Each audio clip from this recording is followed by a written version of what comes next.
একসাথে মিলে যে প্রোগ্রাম সেট করেছে এগুলা রিহ্যাবিলিটেশনের পার্ট। আজকে নিয়ে প্রায় 5টা সেশন গেল এবং শর্ট রানে লাইট বোলিংও শুরু করেছি, এই তো চলছে। ইনজুরি আপডেট মানে আপনি কি ফিল করছেন এখন, মানে কবে ব্যাক করতে পারবেন বা কি মনে হচ্ছে নিজের কাছে? এক্স্যাক্টলি কবে ব্যাক করব এটা তো পার্টিকুলার ডেট বলাটা ডিফিকাল্ট, বাট সোফার যেটা আমাদের টার্গেট ইনশাল্লাহ সামনে শ্রীলঙ্কা সিরিজ থেকে, তো শ্রীলঙ্কা সিরিজ থেকেই টার্গেট, জুনের প্রথম দিকে আশা করা যাচ্ছে যদি কোনো সমস্যা না থাকে। তো এভাবে যেমনে চলতেছে আমি খুশি এতে, আলহামদুলিল্লাহ, এখনো কোনো কমপ্লেন নাই। যদি এভাবে সুন্দর স্মুথ যায় তাহলে তো খুবই ভালো, তাহলে আশা করছি শ্রীলঙ্কা সিরিজ থেকেই হওয়া সম্ভব। বিসিবিতে কি বলা হয়েছে, মানে আপনি বললেন না শুরু করতে পারবে, মানে এটা কি এক্সাক্ট ডেটটা ছিল নাকি জুন থেকে আসতে পারবে নাকি মানে পার্টিকুলার ডেট বলাটা ডিফিকাল্ট কোনো ইনজুরি হইলে, কারণ যখন রিহ্যাবিলিটেশন যায় সামটাইমস সোরনেস উপরে যায় নিচে যায়, বা তো এই প্রোগ্রাম ওয়াইজ যখন যাব যদি সব স্মুথলি যায় তাহলে জুন থেকে শ্রীলঙ্কা সিরিজ থেকে খেলতে আশাবাদী।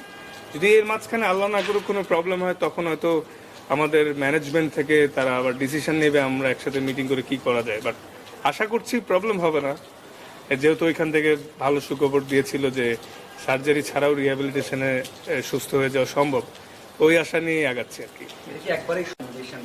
ফাস্ট বোলারদের ক্ষেত্রে না ভাইয়া, যে জায়গাটা ব্যথা নেই ওই জায়গায় স্ক্যান করলে কিছু আসবে, আসলে সারা শরীরেই তো স্ক্যান করলে ছেঁড়া বেড়া পাওয়া যাবে, কিন্তু দুই পায়ে একই প্রবলেম আছে, কিন্তু লেফট ফুটে সোরনেসটা আসছে কারণ ল্যান্ডিং ফুট, এজন্য। তো এটা আসলে এই মানে এটাই আমি বলতে পারবো যে আরো 6 সপ্তাহের মতো বলা হয়েছিল টোটাল, অলরেডি তো 2.5 সপ্তাহ হয়েও গেছে, তো সামনে আগাইতে পারলে বুঝতে পারবো যে কত প্রোগ্রেস কি। লাস্ট কোশ্চেন, মানে এভাবেই এটা কেমন লাগে, আমরা দায়িত্বটা বাড়িয়ে দেয় কি? হ্যাঁ, আলহামদুলিল্লাহ, ইটস এ ব্লেসিং যে ইংল্যান্ডের যারা পর্যবেক্ষণ করতে এসেছে তারাও চিনেছে এবং দে ফলো ক্রিকেট।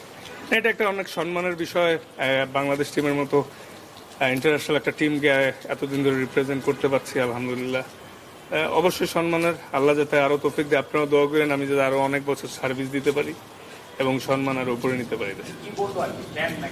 হ্যাঁ, ওরা বললো যে তোমার বোলিং দেখছি, তোমরা ইংল্যান্ডকে হারাইছিল, তুমি অনেক ভালো করছিলে, তারপর জিজ্ঞেস হলো who's your favourite England wicket, এইসবই আর কি।